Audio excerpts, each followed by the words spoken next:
I, 36 male, have a long-time friend, 34 female, who I live about 4 blocks from. We've always been very close. I met this friend and her husband in college while they were dating, and I was in a long-distance relationship. I was a groomsman in their wedding, and I'm the godfather of both their boys and was asked to be before both were born. Unfortunately, her husband passed away 3 years ago after a 9-month battle with cancer, during which she was his full-time caretaker. I was always very close with her husband, and since I live close by, I would go over and help as much as I could, be it cooking, cleaning, taking the kids out to do things, yard work and maintenance around the house, especially as he declined and required round-the-clock care. After he passed, I continued to help my friend and her kids, and I spent a lot of time with her kids, now tween boys. Last year I married my wife, who I started dating after my friend's husband passed, so this isn't new. Since then there have been consistent arguments about my performing husband duties for my friend. Some examples of the things she was upset about. My friend called me when she woke up. A pipe had burst in the ceiling and she couldn't find a plumber who could come out that day. I'm a contractor, so I was able to call a friend and he went over ASAP, and then I headed over and helped her clean up the mess and helped her with talking to her insurance and hiring a remediation company. After that was done, I helped her demo and replace the drywall. Her car broke down, so I picked up her kids from school and went and played basketball with them while she got it to the shop and grabbed a rental, and then the boys wanted a pizza party, so we grabbed some pizzas and had dinner at the park. She was re-landscaping her backyard and putting in some raised planter beds, and I went over on my day off to help her. My wife is always welcome. She doesn't usually want to go and thinks I should let her figure it out because she's a big girl and she needs to stop acting like I'm her husband. She's even suggested that my friend wants to steal me away from my wife because she needs someone to take care of her. So, am I the idiot for helping my friend? You are the idiot. It's one thing to help a friend when needed, but you seem to have a second family with this woman and her children. The fact that your wife is invited to see the 4 of you being a family and she's the outsider doesn't make it any better. You've shown no acceptance of any type of compromise or any validation whatsoever of your wife's feelings. You simply came here for validation that you're right and she's wrong. That says to me that you value your second family over her. But you don't understand, these are his godkids, they need him. She needs him. Jeez. Your wife is not a priority to you and it's sad. You've wasted both her time and yours when it's obvious you'd prefer playing happy family with your friend and her boys. I agree. A part of me thinks that your wife may suspect that perhaps you and your friend would have ended up together if it weren't for her late husband. I suspect it's also because all these favours are getting in the way of her plans with you, and maybe she felt that she had to do something you would have done had it not been for the emergency. Kind of like where is he when I needed him situation. OP says he spends several hours a week with the other family. That time comes from the free time he would normally spend with his live-in wife. He is the substitute husband for the other woman. Eventually, the odds are they will have intimacy. Is it guaranteed? No, but they are human. And for some reason, if a disaster hit their town, I fully believe OP would rush toward his friend's house to check on her first, and then tell his wife he had to make sure the boys were okay before he had time to check on her. Honestly, divorce your wife. She's not your priority. You already have a family. Hope you and your late bestie's wife are happy together, and I hope your wife finds a husband who puts her first. I, 29 female, was supposed to pick up my niece, Sophie, pre-tween from elementary school and spend a day with her. It was all mentioned before to the school and I've picked her up a few times before. Sophie was running towards me, but unfortunately she tripped and fell down. Her knee was bruised and she started crying like crazy. I took her to the nurse's office immediately. The nurse was in her early 20s and helped Sophie clean up her wound and dressing. I tell my niece a lot about my line of work, so she asked if she was going to need stitches. If so, how many and what kind, etc. The nurse was impressed. She showed Sophie a few items of equipment she had and asked if Sophie wanted to be a nurse like her. Sophie said no, she wanted to be a doctor like her aunt, aka me. The nurse got a bit upset and asked me why I didn't say anything about this. I was honestly confused. I was like, why would I need to even mention it? I even threw in a compliment saying she was quite good at her job and I enjoyed witnessing a professional at work. She said I was being too generous with my comments. I told her I was being honest and thanked her for taking care of Sophie's knee. Right when Sophie and I were leaving, she said she'd never been able to guess my line of work correctly because I look better than most of my colleagues. I thanked her again and said I appreciated her help. She said I still owed her for not telling her my job and that it felt like I was testing her or deliberately trying to see how she was doing. I apologized and said that was not what I meant and that I knew she could do her job well. She said maybe I could find a way to make it up to her properly, and I was like, sure, but Sophie and I need to go now. I don't know if I was rude, but this had me thinking. Should I have told her about my job? She was hitting on you and all you said was thank you? You are absolutely not the idiot, but 100% oblivious to her flirting with you, LOL. Poor Sophie is going to have to take one for the team and go down again so you can meet the nurse again. Plot twist, that's why Sophie tripped in the first place. I relate so much. 6 years ago I was hanging out with a colleague outside of work more often. We'd sometimes just hang around talking for an hour or so after work, or we'd go have dinner together at a nearby restaurant and talk about everything and anything, including our childhoods, our hopes and dreams for the future, how many children we'd like to have, etc. I really enjoyed it. I thought it was a bit weird my colleague chose to hang out with me so much. I mean, why me? But I figured they were somewhat new in town and didn't know many people, so they were lonely and my company was better than being alone. I was so shocked the first time he tentatively reached out to hold my hand, when we were hanging out at his place eating pizza. So many dots connected in my mind at lightning speed. The possibility of him ever being interested in me had just been so far off my radar. Anyway, we're married now. Anyway, she was definitely flirting with you. This is hilarious. I hope you'll update us, especially if you decide to go out with her. Update? I can certainly see it now. Honestly, this is embarrassing. Well, I am in fact bi, single, and she stands a chance. I'd like to thank everyone for their lovely comments and for making me realise what was happening this whole time. I'll post an update if anything interesting happens. Thanks again. Yesterday I was exhausted.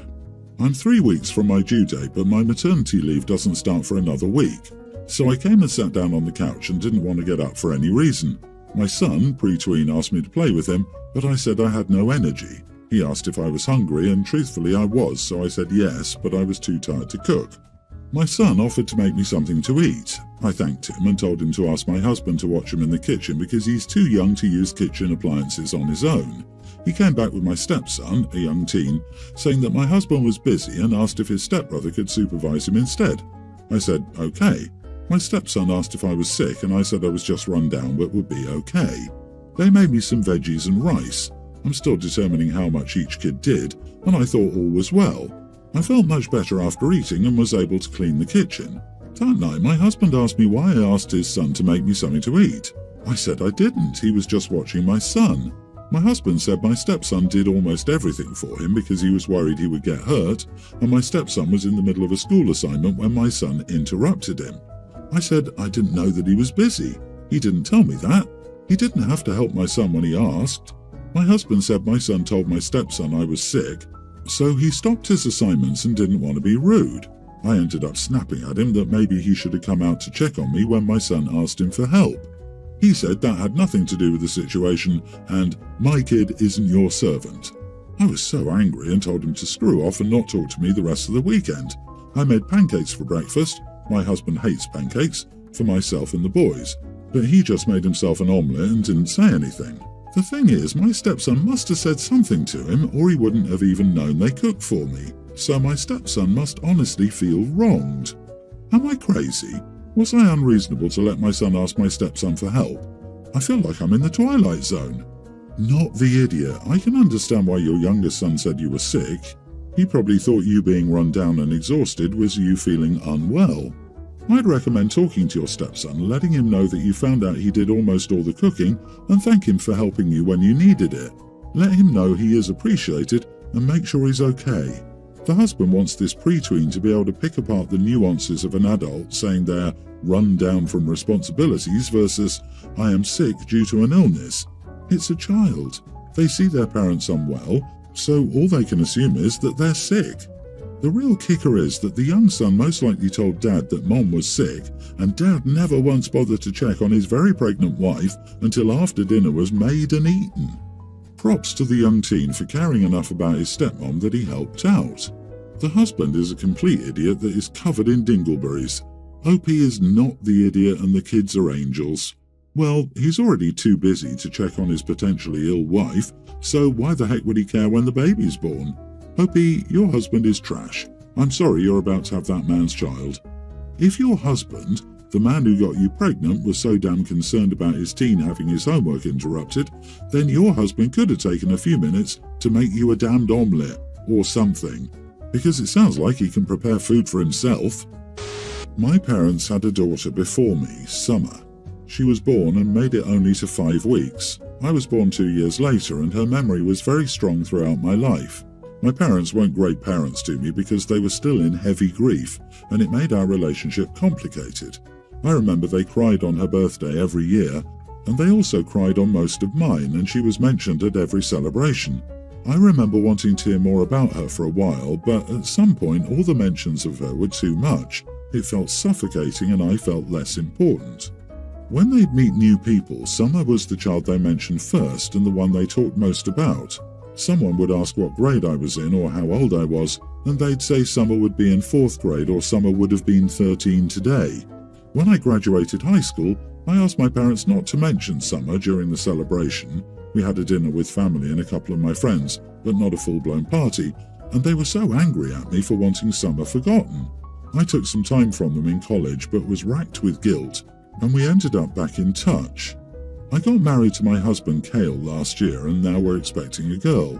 My parents brought up how amazing it would be for us to name our daughter Summer, and my husband was 100% on board. He pretty much agreed before I had a chance to react. When I did talk to him, he was shocked I had any doubts and was ready to go full steam ahead. I told him I wanted our daughter to have her own name, and I didn't want her to carry the weight of the Summer who never got the chance to grow up and was all her grandparents really wanted to talk about. He said he understood, but think of how loved our daughter would feel. And he knows I think Summer is a beautiful name because I do. But the history. I told my parents I wanted my daughter to have her own name, and they cried. They didn't really comment. Then they asked if I was going to change my mind. This was a few days after, and I said no. But then my parents and husband were talking and wanted to try and change my mind. They brought a list of pros to me on why our daughter should be Summer, and I told them I disagreed with the list. They argued back and told me Summer deserves to be honoured. I said my daughter deserves to live life as herself. Cale said she should still be able to, and the name isn't that uncommon that my sister would be the only person to think of. My parents told me to think of what my sister would want and how I love my sister and miss her every day. For some reason that broke me. I started to cry out of nowhere and told the three of them I did not want to name my daughter after a sister I never knew. I don't know what happened directly after I was so upset, but Cale and my parents think I was cruel to say it like that. Am I the idiot? This is all just so messed up on so many levels. OP, you are not the idiot. Your parents and apparently your husband are. So stand strong and do not put all that messed up baggage on your soon-to-be-born daughter. First, tell your husband in no uncertain terms that he will never bring this mess up again. Never. It's incredibly hurtful to you, and it's a trigger to both you and your parents. And it encourages your parents to go back into their BS OP is second to Summer mode. Just no. Second, to shut everyone up, buy the absolutely cutest pet you can find, dog, cat, other, name the pet Summer, and introduce the pet to your parents during the next get-together. That'll shut them up. And we can't name a child after the family pet, right? As to why, because screw your parents and their damn freaking emotional baggage and abuse and BS. Plus, maybe this way, you can build a good association with the name away from your parents' BS. Do this, OP. Get a pet and name it Summer. Done. And get something with a short lifespan, maybe a hamster, goldfish, or go in the opposite direction and get a macaw or tortoise. Here, Mom and Dad, here's a Summer that will last more than a season, so to speak. In fact, it'll outlive us all. I'll bring it to your funerals. OP needs to see this. Your daughter is not a replacement for the child they lost. Your parents need therapy and should have gotten it long ago. I would be preparing for them to be consumed in your daughter's life in a very unhealthy way and to use guilt to force their will on you. Start setting boundaries now and protect your daughter from living a life in the shadow of a corpse. Her husband is a mega idiot. OP, tell him this is a deal breaker. 100%, and he has two options. Get on board with you and understand that there are huge amounts of baggage for this name, or you are out and have the birth without him, so you can make sure he doesn't try to put the name Summer on the birth certificate, because I have a feeling he will. I've been part of the same group since secondary school, and now in our early 30s we still meet up regularly. I'm the only one who doesn't drink, and I also have some food restrictions. This means that my meal is always the cheapest option, and I rarely share a plate with the others, even if everyone else is eating sharing style. So for years I've always had a separate bill, and then the group evenly splits the remainder. It was suggested by a friend years ago, and nobody has ever made an issue. One friend recently brought her new boyfriend, Aaron, to the meal to introduce him to the group. We have a tendency to overorder, so I didn't think it was weird that he has a few drinks and ordered more than one dish. When the bill came and my part was separated out, Aaron started getting annoyed and told me to stop being a cheapskate and pay my share like everyone else. I tried to explain, but he just dug his heels in and got yelly and called me tight-fisted and selfish. I got flustered and paid my bill and left. Am I the idiot for still taking a separate bill even a decade later? Should I not be doing that? Not the idiot. Aaron was inappropriately inserting himself into a friend dynamic he knows nothing about. He was being a major idiot to someone he barely knows. Don't even bother wasting a thought on jerks like that. It sounds like this happened recently, but you should talk to your friend about it. Expect an apology from the boyfriend if you see his face again. Also, why didn't your longtime friends put him in his place? His girlfriend was trying to get him to be quiet, but he was literally standing up and yelling in the restaurant, so I just paid and walked out. My two closest friends came after me, but honestly, I ignored the group chat for the last day because the whole interaction made me feel awful. This whole blow-up could be his method of isolating your friend from her support group. Honestly, I would proceed as if she were in an abusive relationship. This means you should encourage everyone to let her know they support her no matter what, and that she can always talk to them, without telling her that she should leave him or implying he is abusive. Try to invite her to events without him, like girls' night or one-on-one, just to feel her out and share your concerns. His gross overreaction and willingness to create a scene with all her friends have likely embarrassed her greatly. An abuser will do this sort of thing. I know it was hurtful and embarrassing to you. You did nothing wrong, and just reading about it made my heart race. But I'm worried about your friend.